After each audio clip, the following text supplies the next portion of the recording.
Good morning to everyone. Today we are learn about solid state. இந்த solid state lesson பற்றி நான் உங்களுக்கு டீட்டெயிலாக இன்றைக்கி சொல்ல போகிறேன். என்னென்ன பார்க்க போகிறோம், இன்ட்ரடக்ஷன் பார்க்க போகிறோம், என்னென்ன படிக்க போகிறோம் டீட்டெயிலாக சொல்கிறேன். ஏன் இந்த டாபிக் நான் ஃபஸ்ட் எடுக்கிறேன்னா, இது ரொம்ப இம்பார்ட்டண்டான டாபிக். இந்த டாப்பிக்கை உங்களோட காம்படிட்டிவ் எக்ஸாம்லேயும் கேட்பாங்க, உங்களோட காமன் எக்ஸாம்லேயும் இது கேட்பாங்க. அதனால தான் இந்த லெசனை நான் எடுக்கிறேன். இந்த சாலிட் ஸ்டேட் லெசன் வந்து பார்த்திங்கன்னா ரொம்ப இம்பார்ட்டண்டான லெசன். கண்டிப்பாக இதுலேருந்து 5 or 6 மார்க் வந்து கண்டிப்பாக உங்களுக்கு வந்துடும். 1 மார்க் வரும், 2 மார்க் 3 மார்க் வரும், அதர்வைஸ் 5 மார்க்லேயும் இது கேட்பாங்க. அதனால தான் இந்த லெசனை வந்து வெரி இம்பார்ட்டன்ட் டாபிக்னு சொல்கிறேன். அது மட்டும் இல்லாமல் உங்களோட ஃபஸ்ட்டு மிட்டமோட போர்ஷனே இந்த சாலிட் ஸ்டேட் லெசன் இருக்குது. சரிங்களா? ஸோ சாலிட் ஸ்டேட்டில் நம்ம பார்க்க போகிறது சாலிட்னா என்ன, லிக்விட்னா என்ன, கேஸ்னா என்னன்ட்டு ஒரு இன்ட்ரடக்ஷன் பார்த்துட்டு லெசனுக்குள்ளே போகலாம். சாலிட்னா நம்ம என்னன்னு பார்த்தோன்னா, இதை டிஃபைன் பண்ணோன்னா வால்யூமையும் ஷேப்பையும் எது டிஃபைன் பண்ணோம், சாலிட் வந்து டிஃபைன் பண்ணும். இந்த வால்யூமையும் ஷேப்பையும் யார் டிஃபைன் பண்ண மாட்டா, கேஸ் அண்ட் லிக்விட் வந்து இந்த வால்யூமையும் ஷேப்பையும் என்ன பண்ணாது, டிஃபைன் பண்ணாதுன்னு நம்மளுக்கு தெரியும். அண்ட் நெக்ஸ்ட் வந்து பார்த்திங்கன்னா, இந்த சாலிட் ஸ்டேட் வந்து சாலிட் ஸ்டேட் என்னென்ன இன்ட்ரடக்ஷன் பார்ட்ஸ் இருக்குதுன்னு பார்க்க போகிறோம். ஃபஸ்ட் ஒன் வந்து ப்ராப்பர்ட்டிஸ் பார்ப்போம். ப்ராப்பர்ட்டிஸ்னால் என்னென்னா ஜென்ரல் கேரக்டர், என்னென்ன இருக்குது, என்னென்ன கேரக்டர் நம்மளுக்கு தெரிஞ்ச விஷயந்தான். ஒரு கல் எடுங்களேன், ஒரு கல் எடுத்து பார்க்கும்போது அந்த கல் எவ்வளோ ஒரு ஹார்டாக இருக்குது, அதை நம்மளால் உடைக்க முடியுமா, முடியாது. ஓகேங்களா? அதுக்கு ரொம்ப ஸ்ட்ரெயின் பண்ணணும். சரிங்களா? அந்த மாதிரி தான் எந்த ஒரு சாலிட் மெட்டீரியலாக இருந்தாலும் சரி, அது ரொம்ப ஹார்டாக இருக்கும், அதை நம்மளால் உடைக்க முடியாது, மீன் ப்ரோக்கன் பண்ண முடியாது. அதான் என்னென்ன கேரக்டர்ஸ்னால் ப்ராப்பர்ட்டிஸில் பார்ப்போம். நெக்ஸ்ட்டு டைப்ஸ் ஆஃப் சாலிட்ஸ் பார்ப்போம். டைப்ஸ் ஆஃப் சாலிட்ஸ் பார்த்திங்கன்னா, ஒன் வந்து அமர்ஃபஸ் சாலிட், அனதர் ஒன் வந்து கிறிஸ்டலின் சாலிட்னு பார்ப்போம். Next classification of solid. Classification of solids வந்து 4 டைப்ஸாக இருக்குது. ஒன் வந்து metallic solid, covalent or network solid, molecular solid, ionic சாலிட்ஸ்ன்ட்டு உங்களுக்கு இன்னும் 4 டைப்பில் கொடுத்துருக்காங்க. நெக்ஸ்ட் வந்து பார்த்திங்கன்னா space lattice or crystal lattice. இதில் என்ன படிப்பீங்கன்னா, லேட்டிஸ்னால் என்ன, யூனிட் செல்னால் என்ன, அதோட பேராமீட்டர்னால் என்னன்னு பார்ப்பீங்க. டைப்ஸ் ஆஃப் யூனிட் செல்னால் என்னென்ன படிப்பீங்கன்னா, ப்ரிமிட்டிவ், பிராவியஸ் லேட்டிஸ்னால் என்னென்னு படிப்பீங்க. சென்டரில் simple cubic, body centre cubic, face centre கியூபிக்னு படிப்பீங்க. அண்ட் பேக்கேஜிங் இன் சாலிட்ஸில் என்னென்னு பார்ப்பீங்கன்னா, 1 டைமென்ஷனல், 2 டைமென்ஷனல், 3 டைமென்ஷனல். இது மூணோட எப்படி அது பேக்கேஜிங் ஆகிருக்கு மாலிகுல்ஸ்ன்றதை படிப்போம். நெக்ஸ்ட்டு பேக்கேஜிங் எஃபிஷியன்சி வந்து பார்த்திங்கன்னா என்னென்ன படிப்பீங்கன்னா, சிசிபி, எஸ்சி, பிசிசி, ஹெச்சிபின்ட்டு ஒரு 4 பார்ட் நீங்கள் பார்ப்பீங்க. நெக்ஸ்ட்டு இம்பர்ஃபெக்ஷன் இன் சாலிட்ஸில் என்ன பார்ப்பீங்கன்னா, stoichiometric defects, Schottky and Frenkel defect. Non stoichiometric defects வந்து metal excess and metal deficiency டிஃபெக்ட்னு இது ரெண்டுத்துமே நீங்கள் பார்ப்பீங்க. சரிங்களா? அண்ட் நெக்ஸ்ட்டு நம்ம கிறிஸ்டல் லேட்டிஸ்னால் என்னென்னு பார்க்க போகிறோம். ஓகேங்களா? இன்ட்ரொடக்ஷன் பார்ட் பார்த்தாச்சு. இன்ட்ரொடக்ஷனில் ஒரு 2 டாபிக் எடுத்து உங்களுக்கு நடத்துகிறேன். அதில் ஃபஸ்ட் ஒன் வந்து கிறிஸ்டல் லேட்டிஸ். ஏன்னா நம்மளுக்கு ஃபஸ்ட்டு யூனிட் செல்னால் என்னென்னு தெரியணும், அதுக்கப்புறம் தான் நம்ம ஸ்ட்ரக்சர்ஸ்லாம் கொஞ்சம் டீட்டெயிலாக படிக்க முடியும். அதனால தான் இந்த டாப்பிக்கை உங்களுக்கு நான் ஃபஸ்ட் எடுக்கிறேன்.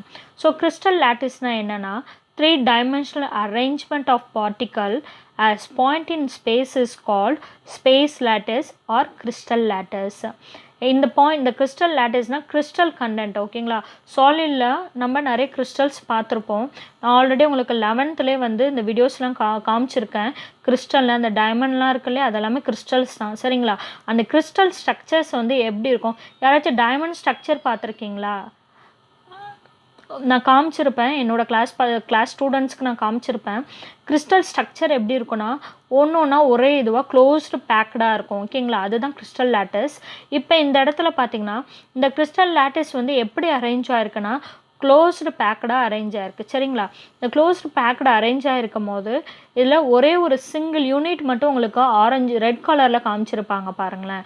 ஸோ இதை தான் என்னென்னு சொல்கிறாங்க யூனிட் செல். அதாவது ஓவரால் கிறிஸ்டல் லேட்டிஸில் ஒரு சிங்கிள் செல்லை தான் உங்களுக்கு என்னென்னு சொல்கிறாங்க யூனிட் செல்னு உங்களுக்கு டினோட் பண்ணுறாங்க. So a basic repeating structural unit of a crystalline solid is called as a unit cell. பேசிக்காகவே இந்த யூனிட் செல் வந்து ஒரு சிங்கிள் யூனிட் செல் வந்து ரிப்பீட்டிங் ஆகி ஒரு ஓவரால் பெரிய கிறிஸ்டல் லேட்டிஸை கொடுக்குது. அதை தான் உங்களுக்கு என்னென்னு சொல்கிறாங்கன்னா கிறிஸ்டல் லேட்டிஸ். யூனிட் செல்னால் என்னென்னா ஒரு single unit we are called as a unit cell. சரிங்களா?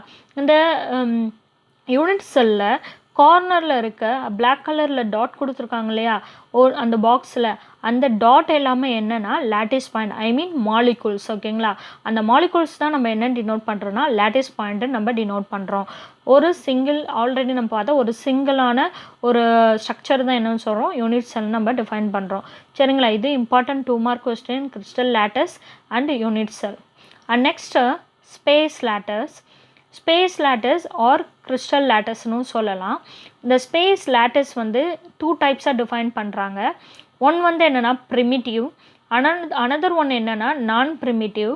ப்ரிமிட்டிவ் வந்து ஒன்லி ஒன் லேட்டிஸ் பாயிண்ட், ஒரே ஒரு லேட்டிஸ் பாயிண்ட் தான் இருக்கும். ஐ மீன் சிங்கிள் யூனிட் செல்லை தான் என்னென்னு சொல்கிறாங்க ப்ரிமிட்டிவ்னு உங்களுக்கு டிஃபைன் பண்ணுறாங்க.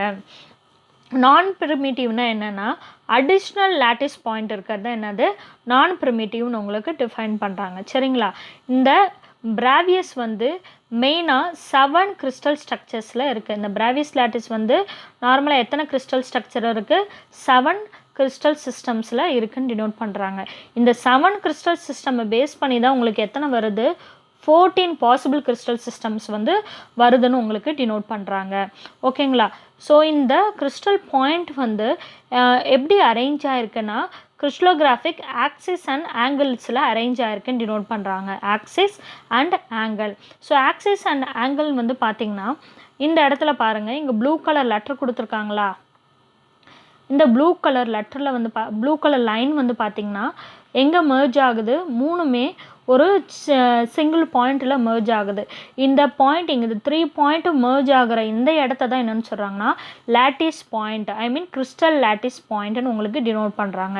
இந்த லேட்டிஸ் பாயிண்ட்டை தான் என்னென்னு கொடுத்துருக்காங்க, ஒன்று வந்து ஏ பி சின்ட்டு ஆக்சிஸாக ஆக்சியல் டிஸ்டன்ஸாக உங்களுக்கு டினோட் பண்ணியிருக்காங்க. இந்த இடத்துல அந்த மூணுத்தையும் சேர்த்து ஆல்ஃபா பீட்டா அண்ட் காமான்னு கொடுத்துருக்கிறது எல்லாமே ஆங்கிள்ஸ். சரிங்களா? ஆங்கிள்ஸ் ஆல்ஃபா பீட்டா காமா எல்லாமே என்னது ஆங்கிள்ஸாக இருக்குது. ஸோ இந்த ஆக்சிஸ் ஆக்சியல் டிஸ்டன்ஸும் சரி ஆக்சியல் ஆங்கிள்ஸும் சரி ரெண்டுமே மோஸ்ட்லி ஈக்குவலாக தான் இருக்கும். அது டிஃபர் ஆகும் போது தான் உங்களுக்கு என்ன ஃபார்மேஷன் ஆகுது? ஸ்ட்ரக்சர் வந்து ஃபார்மேஷன் ஆகுதுன்னு உங்களுக்கு டிஃபைன் பண்ணுறாங்க. புரியுதுங்களா? அண்ட் நெக்ஸ்ட்டு நம்ம பார்க்க போகிறது ப்ரிமிட்டிவ்னா என்ன, ஒன்லி ஒன் லேட்டிஸில் எத்தனை possible of crystal system possible உங்களுக்கு பார்க்க போகிறோம். இந்த 14 possible crystal system important topic. இந்த டாபிக் வந்து மோஸ்ட்லி எதில் வரும்னா 1 மார்க்ஸு. இந்த டாபிக் மோஸ்ட்லி எதில் வரும்னா 1 மார்க்கு 2 மார்க்கு அண்ட் நெக்ஸ்ட் வந்து 3 மார்க்ஸில் மோஸ்ட்லி இந்த டாபிக்ஸ் கேட்பாங்க. ஆங்கிள் கொடுத்து டிஸ்டன்ஸ் கேட்கலாம், இல்லை டிஸ்டன்ஸ் கொடுத்து ஆங்கிள் கேட்கலாம், இல்லைனா இந்த ரோம்போ ஹெட்ரல்னு கொடுத்துருக்காங்க இல்லையா, இந்த ரோம்போ ஹெட்ரல் வந்து எந்த டிஸ்டன்ஸில் வருது, என்ன ஆங்கிளில் வருதுன்ற கொஷின்ஸ் வரலாம். அதனால் இந்த பார்ட்டை கொஞ்சம் டீட்டெயிலாக கவனிச்சுக்கோங்க. நெக்ஸ்ட்டு நம்ம போகிறது என்னென்னா எவ்வளோ நம்பர் ஆஃப் பாசிபிள் கிறிஸ்டல் லேட்டிஸ்ன்னு பார்க்க போகிறோம். இல்லை ஃபஸ்ட்டு நம்ம என்னென்னு பார்க்கலாம். என்னென்ன லேட்டிஸ் வந்து பாசிபிளாக இருக்குன்னா cubic, tetragonal, orthorhombic, hexagonal, monoclinic, triclinic and next வந்து ட்ரைகோனல். இந்த மாதிரி உங்களுக்கு பாசிபிள் 7 கிறிஸ்டல் ஸ்ட்ரக்சர்ஸ் வந்து பாசிபிளாக இருக்குது. அதுலேருந்து வரது தான் மீதி எல்லாமே. கியூபிக் வந்து பார்த்திங்கன்னா கியூபிக்கோட ஆக்சியல் டிஸ்டன்ஸ் பார்த்திங்கன்னா A = B = C. ஆனால் அது ஆக்சியல் ஆங்கிள் வந்து ஆல்ஃபா = பீட்டா = காமா = 90 டிகிரி. அதாவது என்ன ரீசன்னா இந்த ஆக்சியல் டிஸ்டன்ஸும் சரி ஆக்சியல் ஆங்கிள்ஸும் சரி எதுக்கு ஈக்குவலாக இருக்கணும்னா 90 டிகிரி ஆங்கிள்ஸ்க்கு ஈக்குவலாக இருக்கணும். அதில் கொஞ்சம் ஸ்லைட்டாக டிஃபர் ஆனால் மட்டும்தான் நம்மளுக்கு என்ன ஆகுது, ஸ்ட்ரக்சர்ஸ் வந்து கொஞ்சம் டிஃபர் ஆகுதுன்னு உங்களுக்கு டினோட் பண்ணுறாங்க. நெக்ஸ்ட்டு வந்து பார்த்திங்கன்னா டெட்ராகோனல் பாசிபிள். நெக்ஸ்ட் பாசிபிளான ஸ்ட்ரக்சர் என்ன? டெட்ராகோனல். இந்த டெட்ராகோனல் பார்த்தீங்கன்னா actual distance a equal to B equal b not equal to c, a equal to B not equal to c. ஓகேவா? So alpha equal to beta equal to gamma equal to என்னவாக இருக்கும்? 90 degree. Actual distance சிக்கு ஈக்குவலாக இல்லை, ஆனால் alpha beta காமான்ட்டு அந்த angle வந்து எதுக்கு ஈக்குவலாக இருக்குன்னா 90 டிகிரி செல்சியஸ்க்கு ஈக்குவலாக இருக்குது. ஸோ இது கியூபிக்கில் எத்தனை பாசிபிள் வந்து பார்த்திங்கன்னா primitive and body center, face center, இது மூணுமே பாசிபிள் ஆகுது. டெட்ராகோனலில் பாடி சென்டரும் ப்ரிமிட்டிவும் மட்டும்தான் பாசிபிள் ஆகுது. ஆர்த்ரோஹோம்பிக்கில் A not equal to B not equal to C, அதாவது alpha equal to beta equal to gamma equal to 90 degree. I mean எத்தனை ஸ்ட்ரக்சர் வந்து பாசிபிள்னா 4 ஸ்ட்ரக்சர்ஸ் வந்து உங்களுக்கு பாசிபிள் ஆகுது. சரிங்களா? நெக்ஸ்ட்டு எக்ஸாகோனல் வந்து பார்த்திங்கன்னா A equal to B not equal to C, I mean alpha equal to beta equal to 90 degree and gamma equal to 120 டிகிரின்னு உங்களுக்கு டிஃபைன் பண்ணுறாங்க.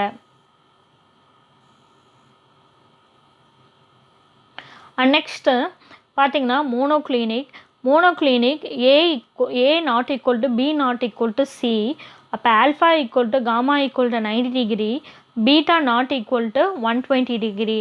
அப்போ இதில் ரெண்டு பாசிபிளில் 2 டிஃப்ரெண்ட் ஆங்கிள்ஸ் இருக்குது. ஆல்ஃபா அண்ட் காமா வந்து 90 டிகிரியாகவும் பீட்டா எவ்வளோ டிகிரியாகவும் இருக்குது? 120 டிகிரியாகவும் இருக்குது. ஸோ இது ரெண்டுமே 2 டிஃப்ரெண்ட்ஸ் பாசிபிள் உங்களுக்கு டினோட் பண்ணுறாங்க. நெக்ஸ்ட்டு ட்ரைக்ளினிக் பார்த்தீங்கன்னா A not equal to B not equal to C, இதில் ஆங்கிள்ஸ் வந்து பார்த்திங்கன்னா எதுக்கு ஈக்குவலாக இருக்குன்னா ஆல்ஃபா பீட்டா காமாவுக்கு 90 டிகிரிக்கு ஈக்குவலாக இருக்குது. ஸோ அதனால் இது ஒரே ஒரு லேட்டிஸ் மட்டும் தான் பாசிபிள்னு உங்களுக்கு டினோட் பண்ணுறாங்க. நெக்ஸ்ட்டு வந்து பார்த்திங்கன்னா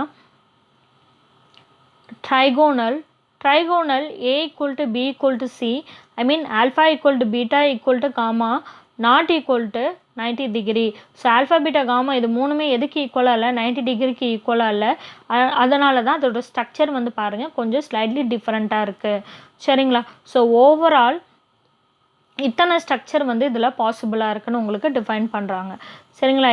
என்னென்ன ஸ்ட்ரக்சர்ஸ் வந்து பாருங்கள். என்னென்ன ஸ்ட்ரக்சர்ஸ் இருக்குது? Cubic, tetragonal, orthorhombic, hexagonal, monoclinic, triclinic, trigonal. சரிங்களா? இதை நேரில் பார்க்கும்போது உங்களுக்கு நான் இதை எப்படி படித்து மெமரைஸ் பண்ணுறதுன்னு நான் சொல்கிறேன். இப்போ இதை என்னன்னு தெரிஞ்சுக்கிட்டா உங்களுக்கு போதும். Next centred. ஆல்ரெடி நம்ம பிராவிஸ் லேட்டிஸ்னால் என்ன, ப்ரிமிட்டிவ்னால் என்னன்னு பார்த்தாச்சு. என்னென்ன ஆங்கிள் இருக்கும், என்னென்ன டிஸ்டன்ஸ் இருக்குன்ற ஒரு கான்செப்ட் பார்த்தாச்சு. Next topic another one type of சென்டர்டை பார்க்க போகிறோம். இந்த சென்டரில் வந்து பார்த்திங்கன்னா 3 டைப்ஸ் வந்து பாசிபிள். ஒன் வந்து simple cubic SC, body centre cubic BCC, face centre cubic FCC. சரிங்களா? இந்த மாதிரி 3 டைப்ஸ் வந்து பாசிபிள். ஃபஸ்ட்டு நம்ம பார்க்க போகிறது சிம்பிள் கியூபிக்.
ஃபேஸை எடுத்து பார்க்கும்போது நீங்கள் அதை ரொட்டேட் பண்ணி பாருங்கள். ரொட்டேட் பண்ணி பார்க்கும்போது எல்லா ஃபேஸஸுமே உங்களுக்கு தெரியும். சரிங்களா?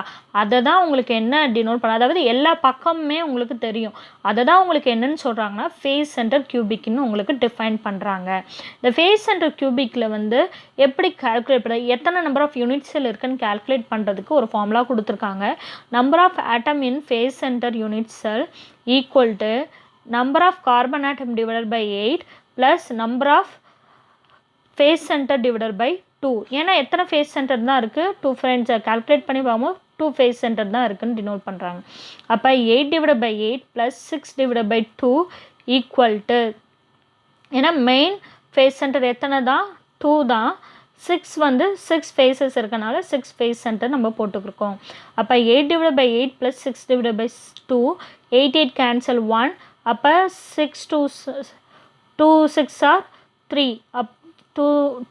2 6 are 3, அப்போ 1 plus 3 equal to 4.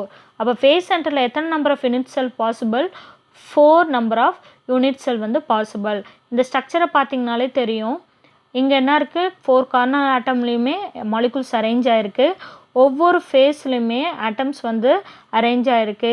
இங்கே சென்டரில் 2 மாலிகுல்ஸ் கொடுத்துருக்காங்களா, இந்த 2 மாலிகுல்ஸ் என்னென்னா, இப்போ ஒரு சென்டர் பொசிஷன் இப்படி தான் இருக்குன்னா அதில் ஃப்ரண்ட்லேயும் உங்களுக்கு ஒரு மாலிகுல் அரேஞ்ச் ஆகிருக்கும், பேக்லேயும் ஒரு மாலிகுல்ஸ் அரேஞ்ச் ஆகிருக்கும். அதை தான் உங்களுக்கு இந்த ஸ்ட்ரக்சரில் கொடுத்துருக்காங்க. இதுதான் ஃபேஸ் சென்டர் கியூபிக். சரிங்களா? ஸோ ஓவரால் லுக் வந்து பார்த்தோம்னா இதில் வந்து பாருங்கள்,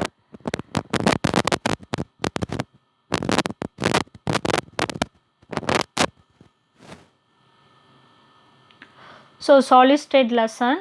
இந்த சாலிட் ஸ்டேட் லெசனில் இன்ட்ரொடக்ஷன் பார்த்தோம், அதுக்கப்புறம் கிறிஸ்டல் லேட்டஸ் பார்த்தோம், நெக்ஸ்ட்டு ஸ்பேஸ் லேட்டஸ். ஸ்பேஸ் லேட்டஸில் எத்தனை நம்பர் ஆஃப் கிறிஸ்டல் சிஸ்டம்ஸ் இருக்குன்னு பார்த்தோம். நெக்ஸ்ட்டு சென்டர்னா என்ன, சென்டரில் simple, body, face centre cubic பார்த்தோம், and body center, face center, இது எல்லாமே இருக்குது. அது என்னென்ன ஷேப்பில் இருக்குன்றதை ஃபுல்லாகவே பார்த்தோம் இந்த வீடியோஸில். சரிங்களா? இந்த வீடியோ உங்களுக்கு பிடிச்சிருக்குன்னு நான் நினைக்கிறேன். ஸோ இந்த சாலிட் ஸ்டேட் லெசன்ஸை இப்போத்துலேருந்தே படிக்க ஆரம்பிங்க. ஏன்னா இதில் ஒவ்வொரு கொஸ்டின்ஸுமே ஒவ்வொரு 2 மார்க் 3 மார்க் 1 மார்க் கொஸ்டின்ஸ் தான். கெமிஸ்ட்ரியை பொறுத்த வரைக்கும் 5 மார்க்ஸ்ன்னு மொத்தமாக கேட்க மாட்டாங்க. எப்பவுமே எப்படி தான் கேட்பாங்க, 2 மார்க் 3 மார்க்காக தான் கேட்பாங்க.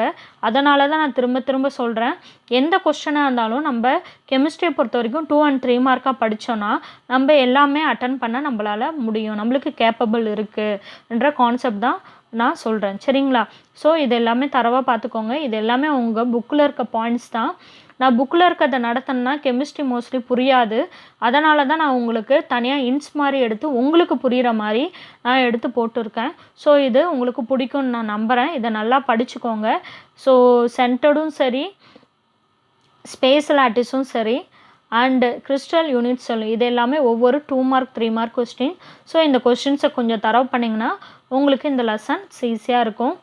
ஓகே பாய் ஸ்டூடெண்ட்ஸ், நான் கண்டிப்பாக நெக்ஸ்ட் வீடியோஸில் உங்களுக்கு அடுத்து வேறு என்னென்ன உங்களுக்கு ஈஸியாக இருக்குமோ அதை இன்னும் உங்களுக்கு புரிகிற மாதிரி ஈஸியாக நடத்த நான் ட்ரை பண்ணுறேன். இதை உங்களுக்கு இதை பிடிச்சிருக்குன்னு நான் நம்புகிறேன். Thank you for that. Have a nice day.